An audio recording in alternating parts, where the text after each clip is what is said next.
Olá! Nosso trabalho tem como tema a físico-química do shampoo e tem como componentes Alan Rafael, Caroline Oliveira, Isabela Dzigante, eu, Luana Shimabukuro e o Rodrigo Baraldi. Os cosméticos têm um grande impacto sobre o mundo e com o tempo tiveram alguns avanços tecnológicos e chamam cada vez mais a atenção do consumidor, que passam a se dedicar à higiene e ao cuidado com a sua aparência.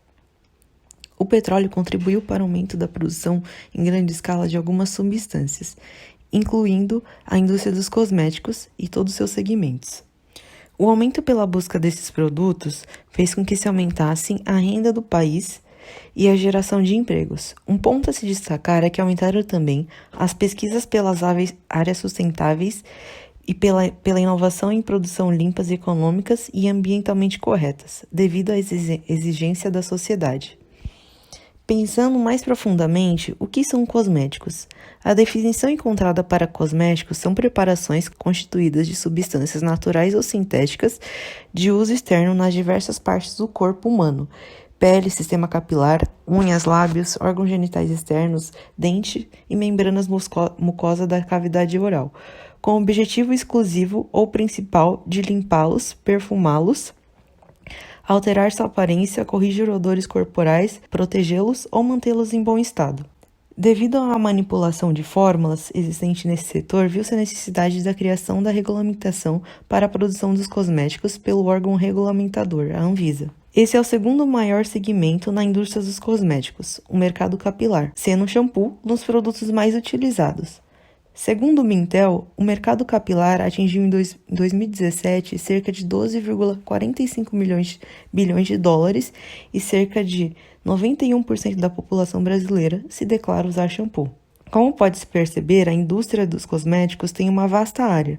Sendo assim, o presente trabalho visa dedicar-se ao shampoo, detalhando sua composição, seus efeitos, estigmas e consumo. Vamos entender agora um pouquinho da problemática do nosso trabalho. Bom, até metade dos anos 30, os cabelos eram lavados com sabão em barra, deixando os cabelos com alta alcalinidade, opacos e endurecidos. Somente no final dessa década que as primeiras fórmulas do shampoo começaram a surgir. E agora, além de apresentar a função principal de limpeza dos nossos fios, passaram a agregar em sua fórmula uma função secundária, que poderia ser farmacológica ou medicamentosa. Foi então na década de 50, com o surgimento das propagandas e com o impulsionamento das grandes empresas de cosméticos, que a formação de muita espuma ficou associada ao sinal de limpeza dos cabelos. Você já deve ter considerado um shampoo como de baixa qualidade por não ter feito muita espuma no cabelo quando você estava no banho. Ou acreditar que com a falta de espuma no seu cabelo, provavelmente ele não estaria limpo o suficiente e que ainda teríamos a presença de sujeira. Neste trabalho, nós temos o objetivo de desmistificar a relação que existe entre o uso excessivo de espuma como padrão de qualidade desse produto tão famoso ao longo do mundo. Para isso, será apresentado os principais componentes e funções do shampoo, sendo assim capaz de demonstrar, por meio da química, o poder que a indústria de publicidade e propaganda tem em enraizar na população um estigma de qualidade que pode ou não ser verdadeiro. Agora a gente vai falar sobre os componentes químicos nos shampoos. A formulação básica de um shampoo é água, tensoativos, espessantes, modificadores de textura, conservantes e fragrâncias. É importante lembrar que esses componentes eles estão presentes em todos os shampoos e variam de acordo com o fabricante. Os tensoativos são os protagonistas, com 25% aproximadamente, exercendo a principal função, que é a eliminação dos resíduos, enquanto os outros componentes são apenas 5% do componente do shampoo. Bom, a gente sabe que os shampoos divergem em muitos produtos na sua composição, mas existem alguns componentes que são comuns a todos eles. É o que eu vou falar um pouquinho agora e detalhar. Bom, primeiro é a água. A água nos shampoos tem a única função de manter todos os ingredientes dissolvidos, ou seja, ela é a base que junta os demais componentes em um único produto. Normalmente, a água compõe entre 45% a 75% do conteúdo do shampoo. E essa porcentagem depende das diversas composições do shampoo, que varia de acordo com a intenção do fabricante. O próximo são os espessantes e estabilizantes de espuma. Os tensoativos são capazes de formar uma espuma em abundância, porém, estabilizadores de espuma são muito utilizados nas formulações dos shampoos, pois essa matéria-prima na formulação tem a capacidade de tornar a espuma mais espessa e cremosa, deixando o produto mais agradável. Mesmo sabendo que essas espumas não trazem nenhuma contribuição para a limpeza. Porém, a formação da espuma durante a aplicação do shampoo é essencial para o consumidor perceber o bom desempenho e é um sensorial agradável também. Alguns estabilizantes também funcionam como espessantes, que, como o nome ilustra, ajudam a controlar a espuma final do shampoo, aumentando a viscosidade. Esses aditivos impedem que os ingredientes se separem ou se concentrem no fundo da embalagem. E os conservantes e aromatizantes. Os conservantes têm como finalidade controlar a proliferação de micro-organismos que provocam alterações no shampoo. Já os aromatizantes têm a função de deixar o produto agradável ao consumidor, deixando um odor que atrai o comprador. O próximo componente que a gente vai falar vai ser os tensoativos, que também são chamados de surfactantes, e eles que garantem a característica detergente do produto, ou seja, a característica de limpar todos os resíduos que estão no nosso cabelo. Os tensoativos são moléculas anfifílicas, que significa que elas têm afinidade tanto com a parte da gordura, tanto com a água. A gente tem aqui uma representação de uma molécula de um tensoativo, onde a extremidade polar é a parte hidrofílica, representada aqui pela essa parte azul, e a extremidade apolar, representada pela essa linha marrom, que é a parte hidrofóbica, que tem afinidade com a gordura. Agora a gente vai falar um pouquinho sobre os tipos de surfactantes. Temos 4 tipos de surfactantes: os aniônicos, os catiônicos, os não iônicos e os não fóteros. Os aniônicos eles possuem carga negativas e são representados pelos sulfatos e os sulfonatos. Os catiônicos possuem carga positiva e são representados pelos sais de amônicos quaternários.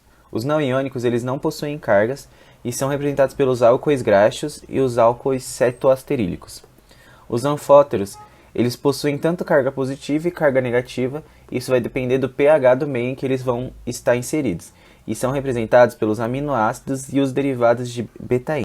Agora eu vou falar um pouco sobre o comportamento dos surfactantes nos shampoos. Aqui nessa imagem a gente representa um fio de cabelo com a molécula de sujeira. Ao colocar o shampoo, as moléculas dos tensoativos vai ligar a sua parte apolar na molécula de sujeira, enquanto que a parte polar vai ficar para fora do meio, para fora da molécula de sujeira, caracterizando aí a formação de uma micela. As micelas são conjuntos de surfactantes, ou seja, em baixas concentrações, os tensoativos ou surfactantes eles vão ficar na forma de monômeros, ou seja, apenas uma molécula. Quando vai aumentando a concentração de tensoativos a gente atinge a concentração micelar crítica, é quando a gente começa a ter a formação das micelas. As micelas estão representadas aqui pela imagem das duas formas principais em que elas aparecem. A micela normal, em que a parte apolar fica para dentro e a parte polar para fora, e a micela reversa, que é a parte polar para dentro e a parte apolar para fora. Essas são as duas formas mais ocorrentes das micelas, porém existem outras formas de formação. Mas afinal, a espuma limpa ou não? Acredite que se você chegou neste momento da apresentação, você já deve ter concluído que não, ou seja, a espuma não está relacionada com o poder de higienização do shampoo. Entretanto, achamos válido juntar tudo o que foi exposto até agora para responder essa dúvida que com certeza você mesmo já deve ter tido. O shampoo ele é um produto cosmético produzido com a finalidade de promover a higienização do couro cabeludo e dos fios capilares, de forma que elimina a gordura, sujeira e as células mortas descamadas. Sendo assim, os consumidores associam a facilidade de limpeza com a formação de espuma, como já foi apresentado aqui. Diversos pesquisadores afirmam que a espuma possui grande participação na análise sensorial do produto, pois diversos fabricantes incorporam em suas formulações surfactantes que produzem uma espuma mais abundante e duradoura, tudo isso para vender mais ainda o produto. Os surfactantes, ou também conhecidos como tensoativos, são as substâncias responsáveis pela formação de espuma, como também já foi apresentado aqui. E dentre os surfactantes mais utilizados na indústria dos shampoos, temos o lauril sulfato de amônio e o lauril éter sulfato de sódio, que são frequentemente empregados devido ao seu excelente poder de remoção de gordura, baixo custo e, claro, excelente formação de espuma. Os tensoativos à base de sulfato pertencem à classe dos tensoativos aniônicos e por isso promovem uma limpeza mais profunda do que os outros tipos. Entretanto, eles possuem um poder de limpeza que promove uma higienização além do necessário, colaborando para o ressecamento dos fios e removendo até mesmo o sebo que mantém o cabelo macio e brilhante. E além disso, esses sulfatos podem irritar a pele mais facilmente e causar descamações indesejadas no couro cabeludo. A partir disso, iniciou-se o mercado para o movimento de shampoos que possuíssem menos quantidade de sulfatos, como é o caso dos produtos nomeados como low pool e no pool. Low pool quando as concentrações de sulfatos são baixas e no pool quando não há concentração nenhuma. Os pesquisadores comentam que os shampoos sem sulfatos limpam com maior suavidade o couro cabeludo, pois não são tão agressivos para as glândulas sebáceas. Dessa forma, eles preservam a integridade dos fios e promovem uma limpeza suficiente para o cabeludo, ou seja, diferentemente daquela que é gerada pelos componentes sulfatados, que produzem uma higienização além do necessário. Com isso, fica claro que a espuma não tem relação alguma com a higiene capilar, já que a limpeza ocorre devido à formação das micelas, essas que são formadas independente da origem do tensoativo. E o que acontece é que até hoje, devido às propagandas e até mesmo ao nosso psicológico, a ideia de que o shampoo lavou melhor nosso cabelo quando faz menos espuma é reforçada. Além disso, também fica claro que a espuma proveniente dos tensoativos sulfatados causa a opacidade dos fios e promovem cabelos danificados e com maiores quantidades de frizz.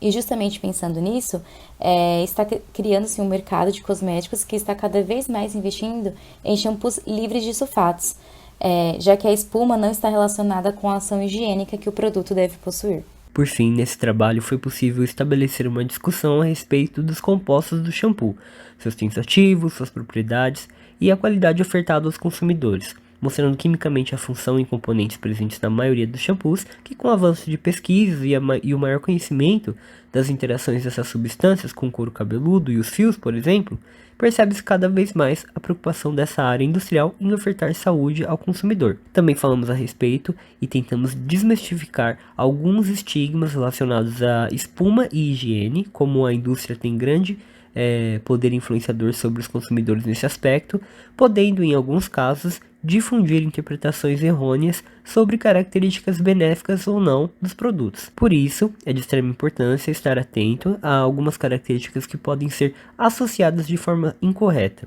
No caso específico relatado, a espuma do shampoo não está associada necessariamente ao poder de higienização, como pode-se pensar no imaginário popular. Na realidade, vimos que a ação de tirar a gordura necessária não necessita da espuma em si.